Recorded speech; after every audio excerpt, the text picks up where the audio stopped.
children, I hope you're well. This is our last active story before we all come back to school. So today's story is Zog and the Flying Doctors. Let's go.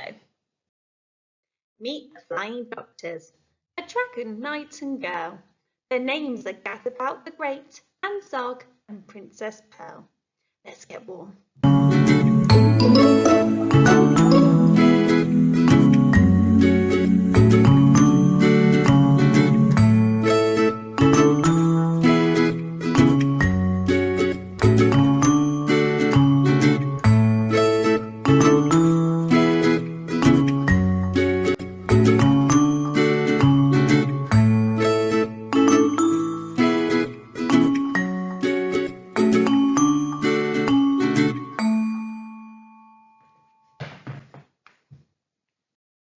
Pearl gives people medicine and pills and vaccinations, and Gadabout is an expert at performing operations.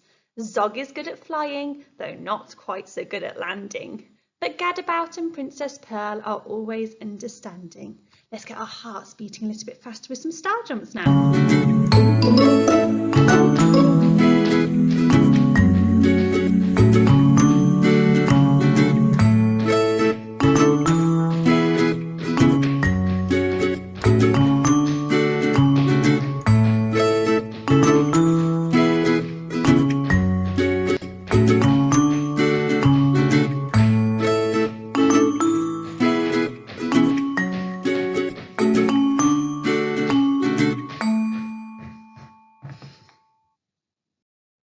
Flying high one morning, they heard a mermaid wail. "I'm sunburnt and it hurts," she cried, and swished her scaly tail. Let's do a swishing action with our arms.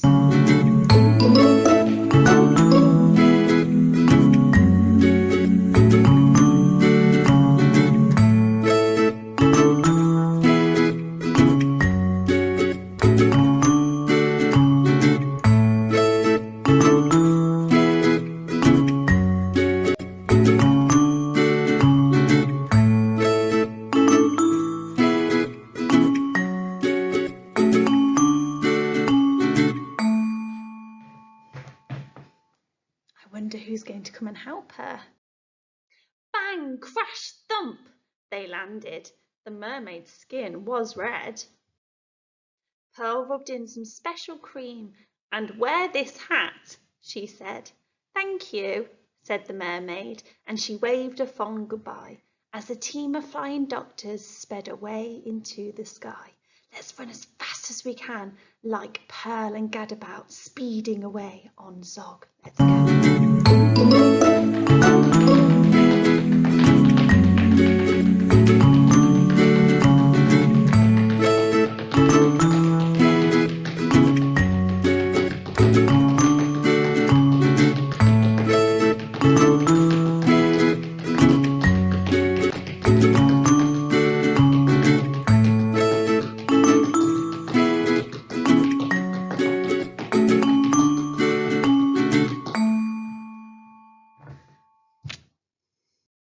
As the sun rose higher, they saw a unicorn. He pawed the ground and whined, "I've grown an extra horn." Let's do some twisting.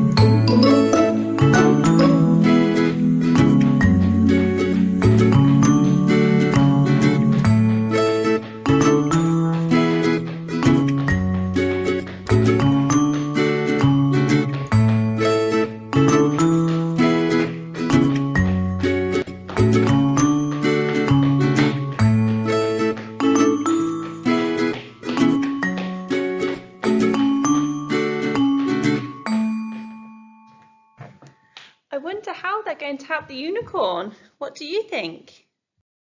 Bang, crash, thump! They landed. "I'll help you," said the knight, and he cut the horn off gently to the unicorn's delight. "Thank you," said the unicorn, "for taking so much care," and the team of flying doctors sped away into the air. Let's run as fast as we can again. Let's go.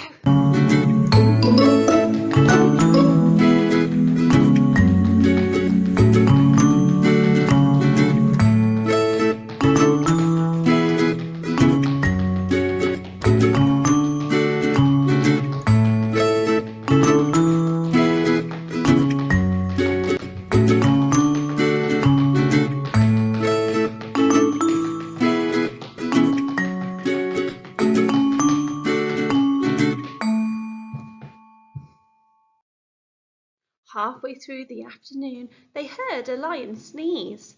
"I've caught the flu!" the lion roared. "Can someone help me, please?" Bang, crash, thump, they landed, and Pearl said, "Take this pill and do keep warm. That's terribly important when you're ill. Let's keep warm too with some mountain climbers."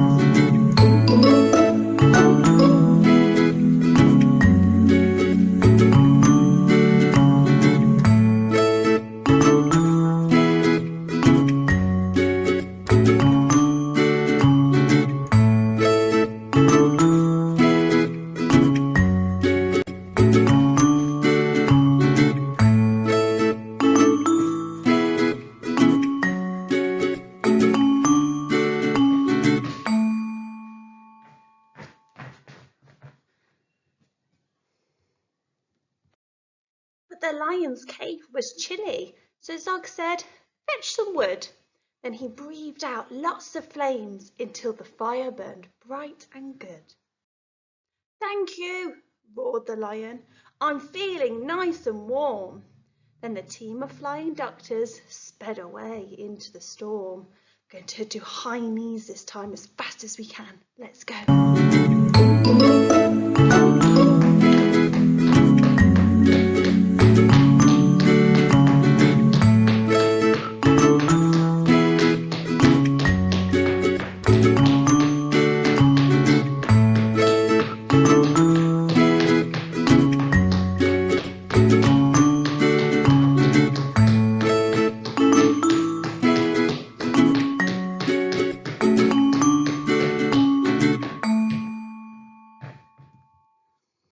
As evening fell, they saw a great big palace down below. "My uncle's house," said Princess Pearl. "Let's go and say hello." Right, we're going to do our ski jumps and imagine that we're swooping down to say hello.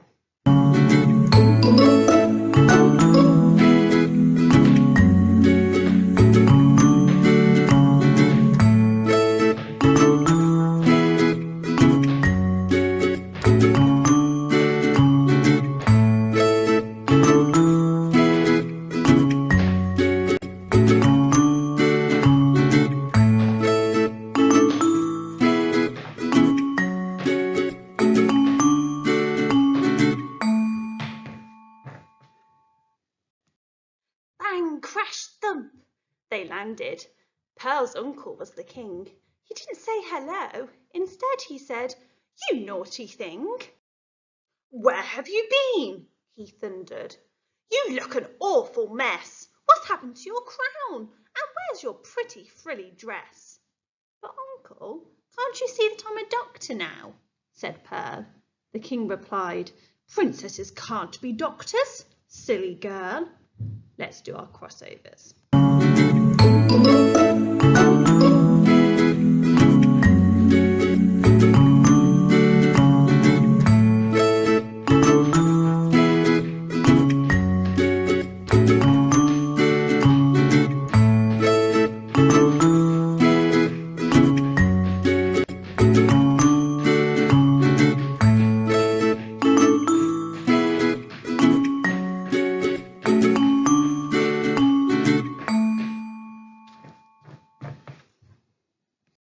He told his men to seize her and to lock her up inside.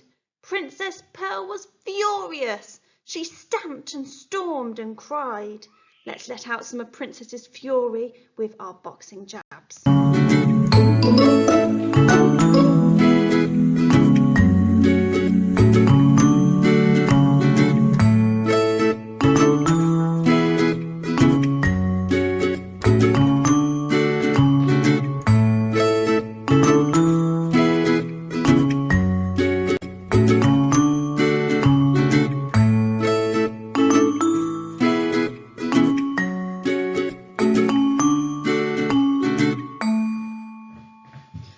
Weeks went by, and Princess Pearl spent many weary hours sewing pretty cushions and arranging pretty flowers.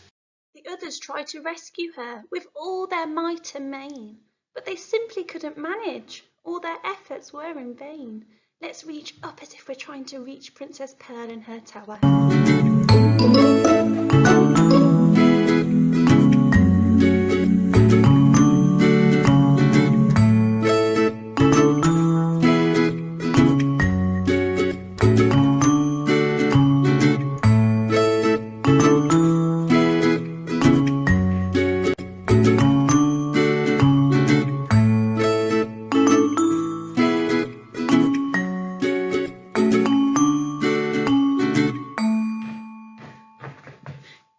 reach Princess Pearl. The king grew worse. His head was sore, his arms and legs felt weak. His skin had turned bright orange, and he found it hard to speak. Each night they flew to visit her and perched upon her sill, and one dark night she told them that the king had fallen ill. Let's do some skipping.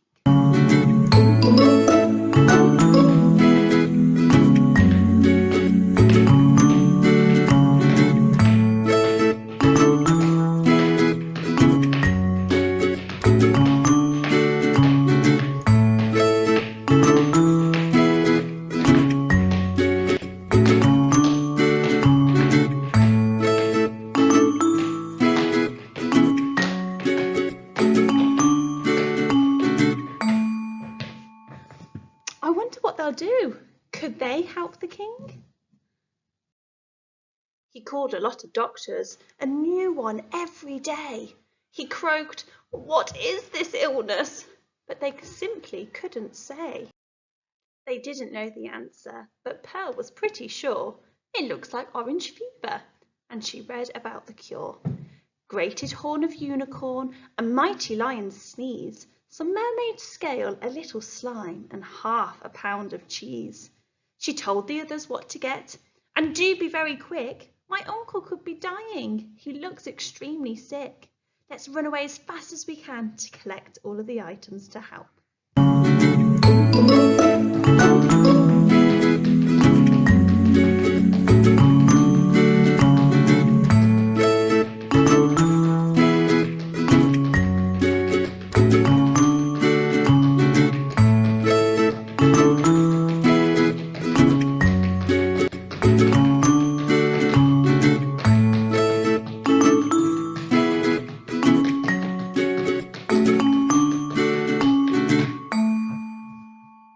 Did you collect everything?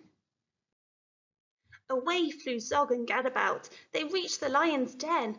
Bang, crash, thump! They landed. He sneezed for them, and then they flew back to the forest, where the grateful unicorn was very pleased to give them his unwanted sawn-off horn. Back to the mermaid's rock they flew. She gladly gave some scales, and her sea snail friends allowed them to collect their slimy trails. Zog said, "I'm exhausted. Let's do our crossovers and imagine that we are flying too."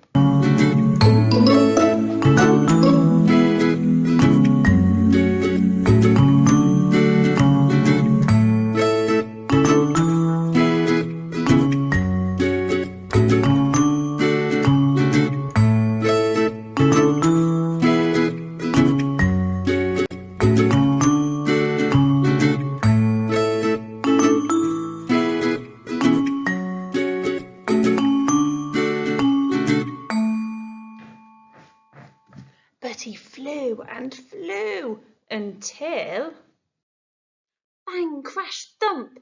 He landed on the bedroom windowsill. Princess Pearl said thank you for the scales, the slime, the sneeze, and the horn, which she then grated up with half a pound of cheese. She tiptoed to her uncle's room. Let's tiptoe around, be nice and quiet.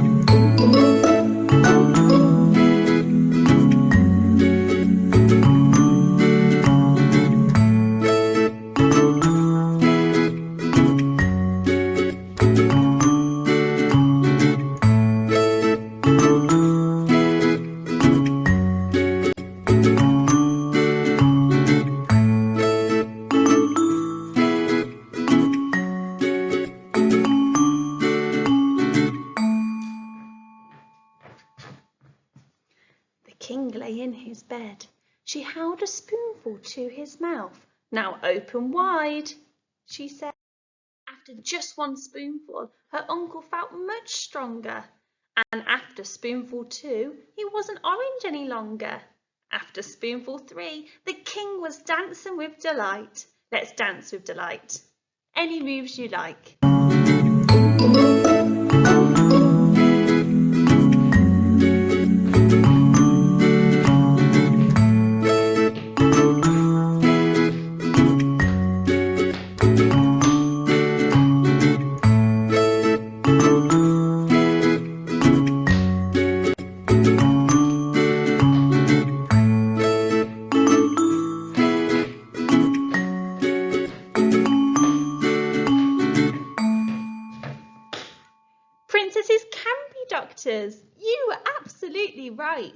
I'm sorry that I locked you up. Of course, you must go free, but do come back to visit me and bring your friends to tea." "Hooray!" cried Pearl, and she ran out to join the other two. Then off into the sunset sped the flying Dr. Crow. That is our active story done for this week. I hope you enjoyed that and it got your hearts beating quicker and you moving in some different ways. Now, next week we are back to school, so I am thoroughly excited to see all of your lovely faces next week. I hope you have a lovely rest of the week and I will see you all next week.